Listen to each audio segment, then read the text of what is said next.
So the eyes, when I'm going to rig the eyes, I want to make sure that I model and rig them at the same time because it will make it a lot easier. Now I have a separate tutorial just for rigging cartoony eyes, but we'll just go through it in this one also. So the first thing I want to do is, I don't actually need to see any of this right now, so I'm just going to turn it off. Alright, and then I'm going to create a polygon sphere, and I'm just going to keep it pretty low res, 8x8, and I want to move it so that the spans of geometry are facing down, so 90 down, so as if this is, you know, the iris, and this is the white of the eye. Alright, now it's important that I'm not actually moving any translation right now. I can scale it or whatever. If I do, I would then want to freeze my transformations. Alright, now this one I can call iGeo.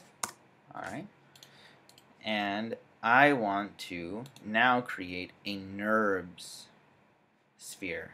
Alright, now the reason I want to create a NURBS sphere is it has some special properties. But before we talk about those properties, let's just go here and let's rotate. You see that there's this thicker line right here. This is what we call the sweep radius, the start sweep and the end sweep right here. And maybe just to see exactly what it does, we can go like 300 for this one and like 30 for this one. And what you'll see is it actually creates kind of the sphere. Alright? And I'm going to use this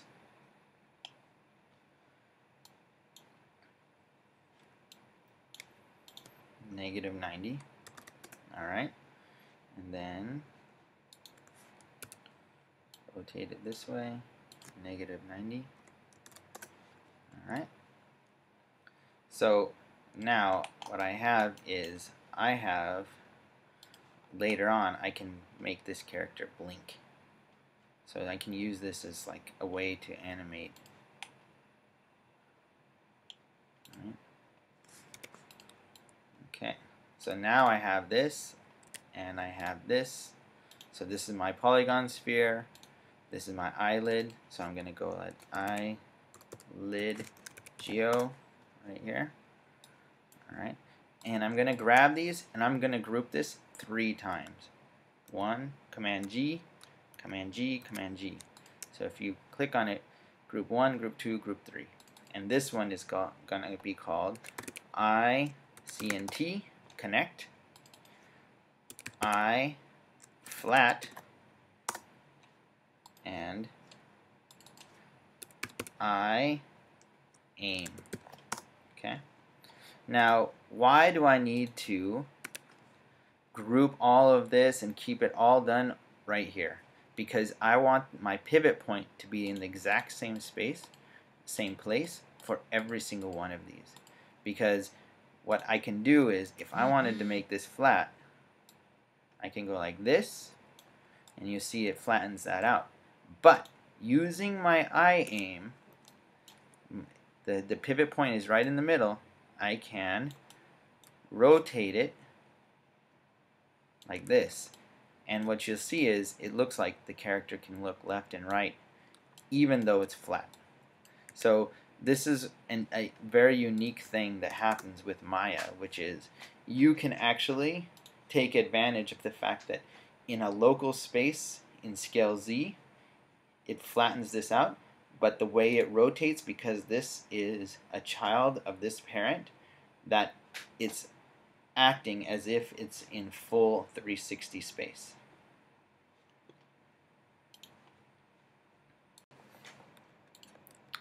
So another part of the rigging of the eye, I'm just going to move the eye flat back to 1 here, is that we can rig the pupil and the iris. And the way we can do that, I'll show you real quick. But before we even do that, we need to change the UVs. So right now, the UVs look like this, but I wanted to have some flattened out UVs. So I need to go to polygons, create UVs, planar mapping right here. I'm going to click on it, and I want to shoot these UVs from the z-axis. So z-axis here, that way, and you'll see that this box comes out. And let's look at what this UV looks like now, and you'll see here, so the iris would be here or even here, and then the whites of the eye are going to be there. Now, what that means is if I go to my hypershade and I create, let's say, let's do a MA material, and I don't want it to be shiny, so I'm going to turn off reflections. But in color here, let's just add this over here.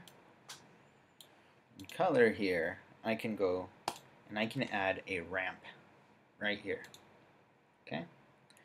And the ramp, let's just look at it. The ramp can have some special properties. I don't have to do a V ramp. I can do a circular ramp. Alright? So I go here and I press, let's go 6. Okay? And you'll see here that what's happening, it's kind of got this gradient. I want it to be none. Go this way. Alright? Now, why would I want to use this? Well, first off, it's a cartoony eye. I might want to change this later on, and then if I was going to do a more realistic eye, I'll do it. You're going to have to model it, and there'll be a lot more going on. But in this case, it's a very cartoony eye. But sometimes you want to be able to create expressions through the eye. So something like this, the character could be really scared, and then boom, surprised, or very like, oh, I'm in love, or whatever it is. So we can actually create a tool, a control, that's connected to the selected position here that can animate the size of the pupil here. Okay? So let's just do it like 3. Okay? So that's why we want to do that. And I'm going to name this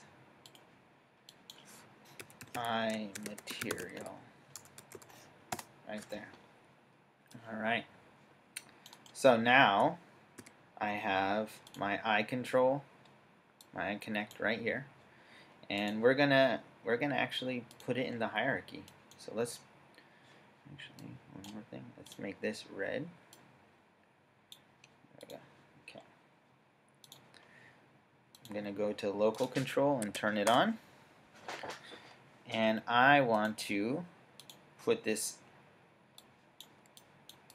under my body geo. Now, let's go back to this little PDF of mine. So, where things are in the hierarchy is important. Where I need to make sure my hierarchy stays correct. Alright?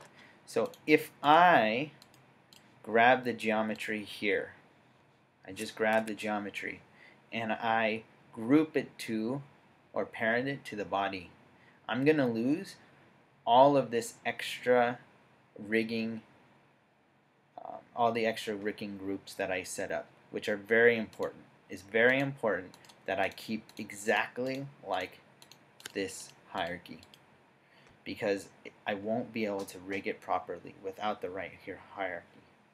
So when I'm moving my eye to go and fit within here, I need to grab my eye connect. Only the eye connect. Not eye flat, not eye aim, just eye connect. And I want to move it, and I want to put it something like like that. Okay?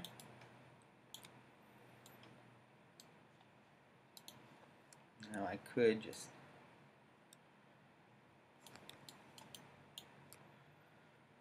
something like this.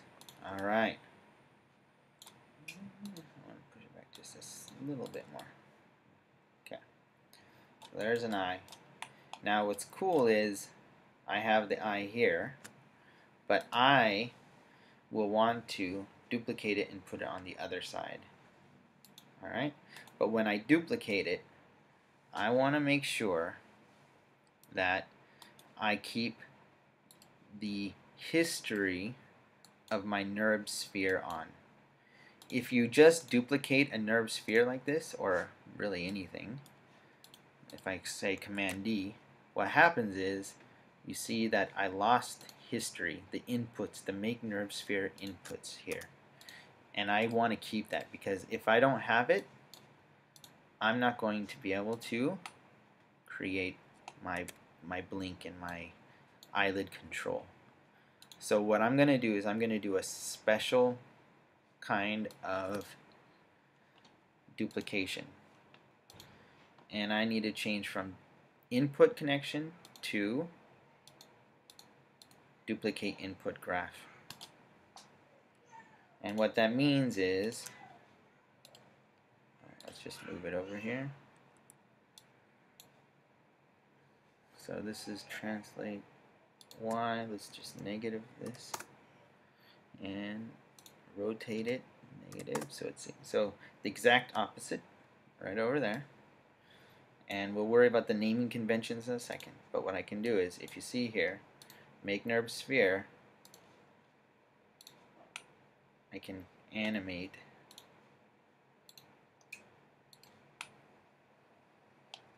these eyelids separately.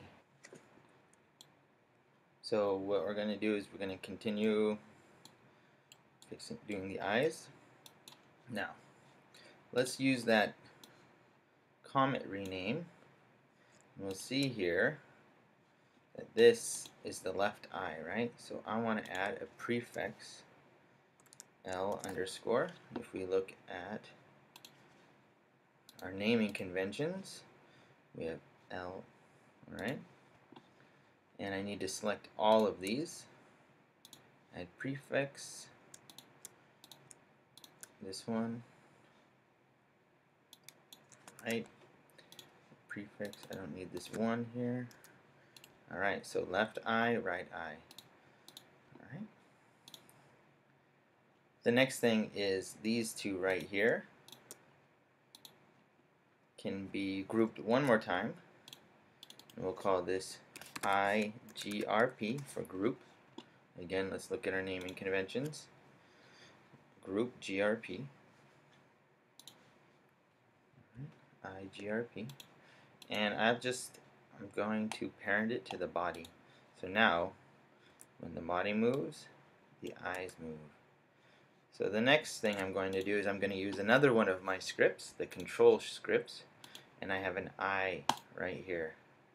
And this eye, I can just rotate it 90 degrees. You can't see it right now. And I can pull it here and pull it something like this. Alright, so what this is going to do, this is going to be the control for the eyes. And I'm just going to do a very simple eye setup. I'm not going to separate each eye so that each eye can look in a different direction. I'm just going to have everything controlled by this one eye. Okay. Now, again, we need to do naming conventions. This is not an eye shape. This should be an eye control. So CTL. And the other thing is, I need all of these attributes to be zeroed out. So I'm going to freeze transformation. What that does is that brings this all back to their default 000 local space attributes.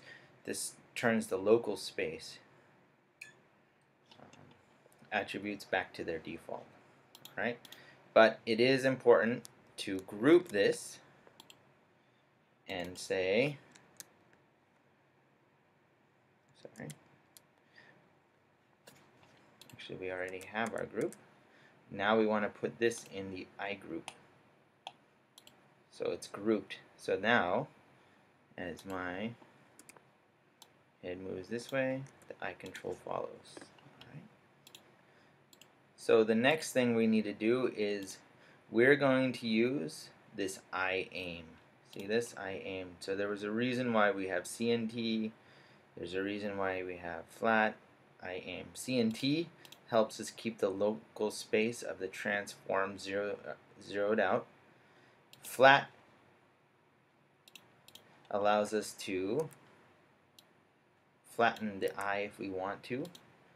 Aim has to do with the control. So I select my control first, and what I'm going to use is I'm going to use something new now, and that's called the constraint. So I grab my eye control and I command select eye aim.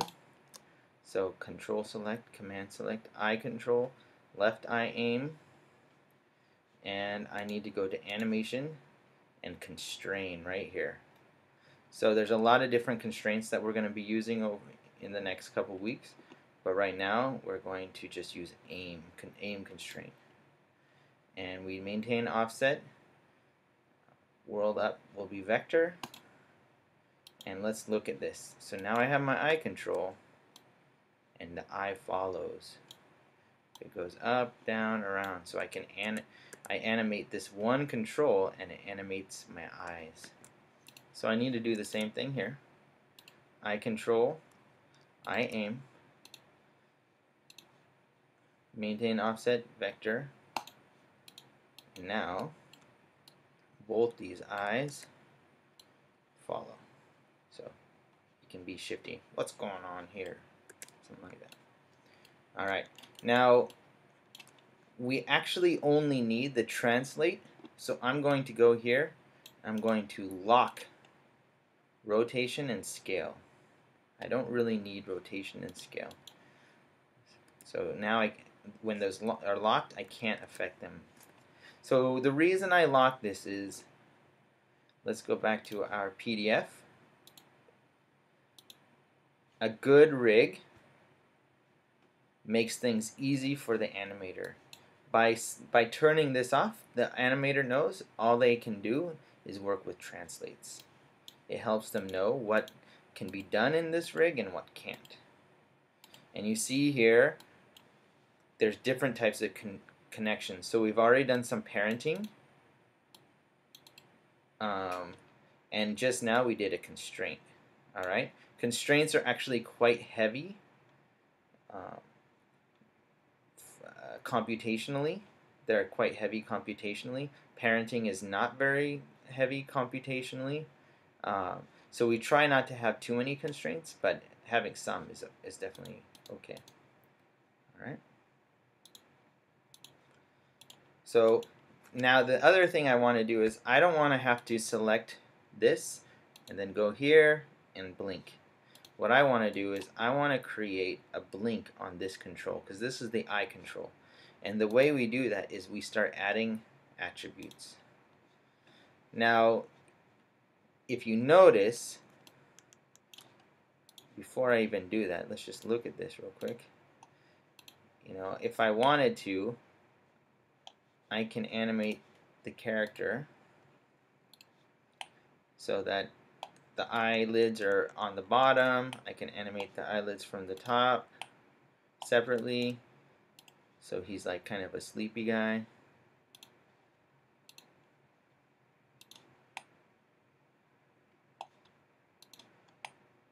So now he looks a little sleepy. So I can actually do start sweep and end sweep. So that means I have left and right, and then I have up and down. So those are the attributes I need to create. Alright, so we need to create some attributes. Long name, okay. Floating point, that's correct. Okay. So left underscore blink, up and then we'll just say copy paste. I'm going to add that, and you see that left blink up, and then blink down. That's the lower, or let's say low, upper and lower. Add, and then right up,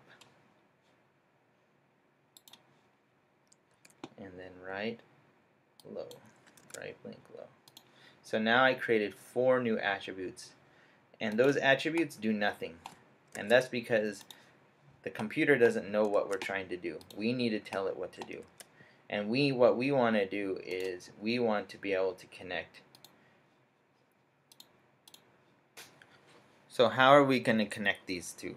We're going to use the set-driven keys right here. So we have parents, we have connection, inner skin, set-driven keys, constraints, and expressions.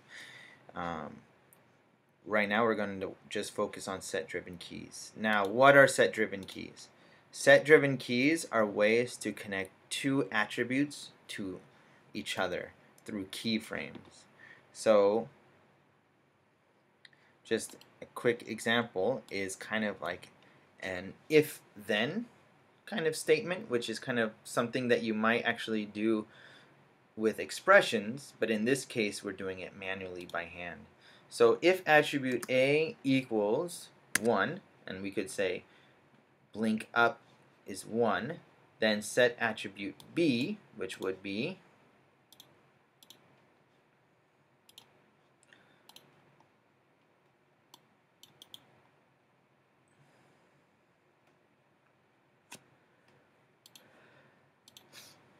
this one right here, then set attribute B, if it's 1, so 1 might be a blink, to 0. Okay? But if attribute A equals 0, then attribute B would be maybe 73.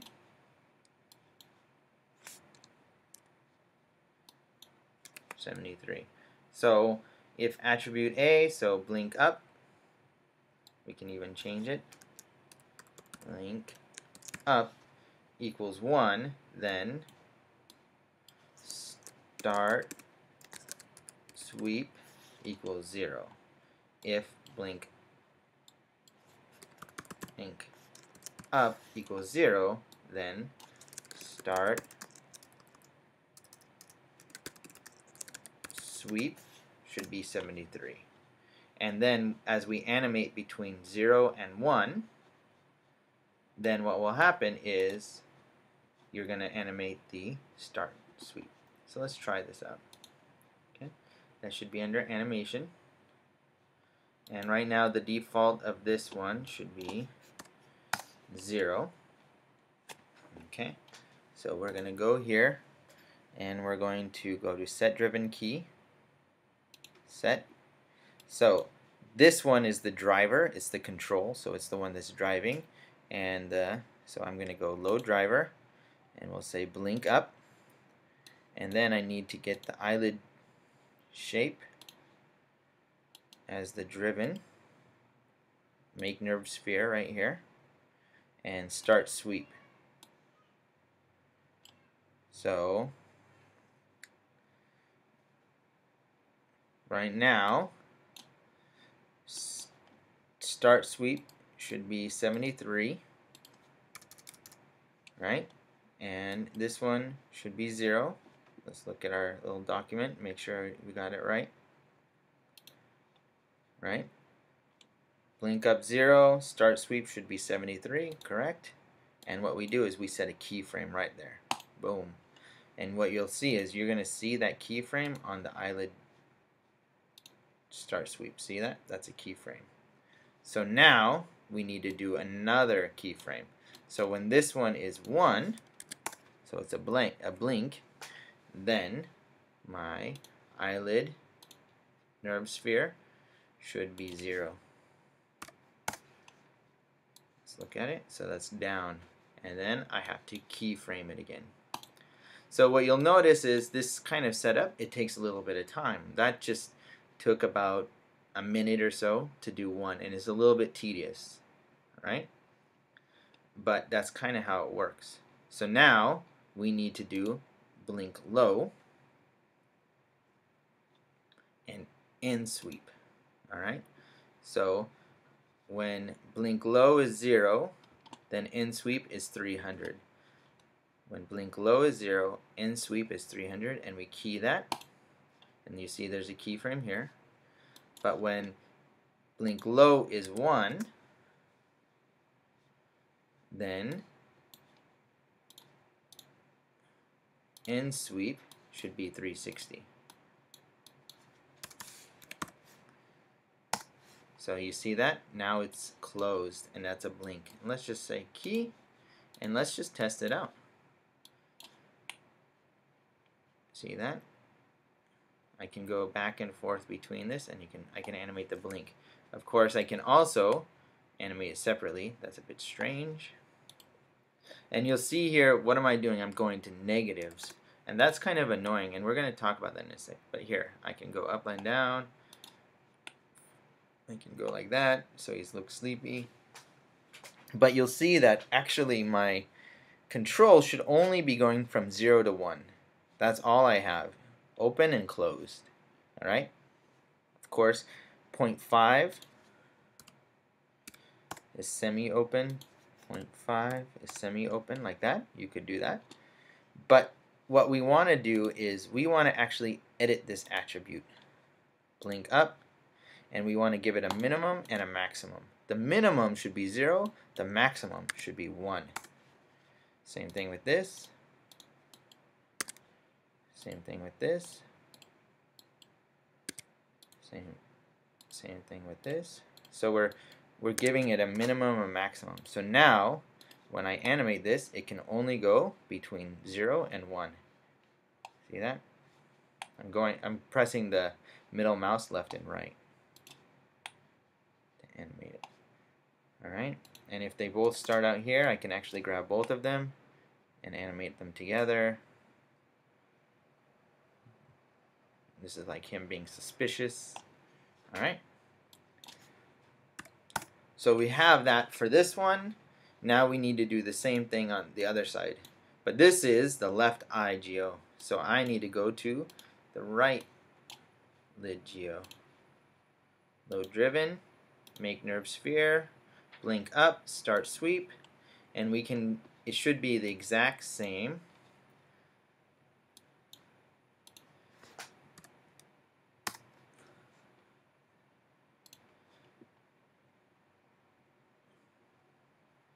Should be 73 for being open. Alright, so 0 here should be open. Start sweep, right eyelid geo, blink up, right here, blink up 0, key. And then when this is 1, blink up is 1.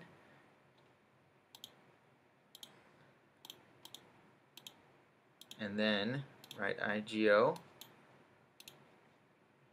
right here should be 0 because it comes down. Start sweep 0, key. So we only have one more to go. This bottom one and the end sweep. And let's look at that again. So when this is 0, then the end sweep should be open, which it is. Right? End sweep is open. Right here. Let's just say 300. Like before. And then we key that. And then I go back here. This one should be 1. This one should be 360. Like that. Key, close. So now I have created, see, the controls for both of them. I can either just do just the bottom,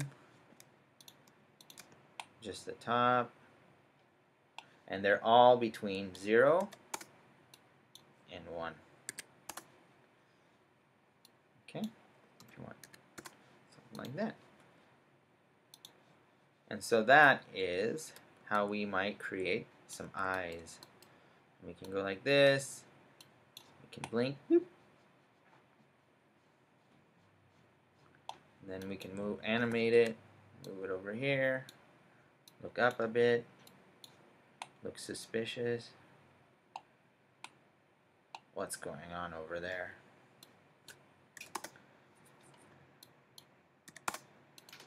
There we go.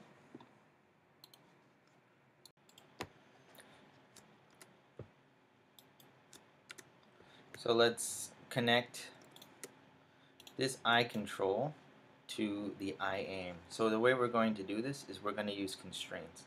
Now the control is the driver, and the aim right here is what's driven. So when this one wants to rotate, that's what's driven. So this one is going to control that aim. So we have to select the control first. When we're using constraints, we select the control first. Then we command or control select the aim. We go to constrain and we say aim constraint. Maintain offset, vector, okay. So what that does is this. It now, first you'll see that it highlights the rotation of the aim layer right here, node, and it highlights it blue. That means it's not keyable. It's got a connection, a constraint on it. But now you see I can move my eye around and it follows. Let's zero that out. So I'm going to do the exact same thing. Select my controller first, then my aim here, and then I'm going to press aim. So now both of the eyes follow. Now if I wanted to flatten these later on, I still could, and that aim still works. Okay, so that's how we use constraints.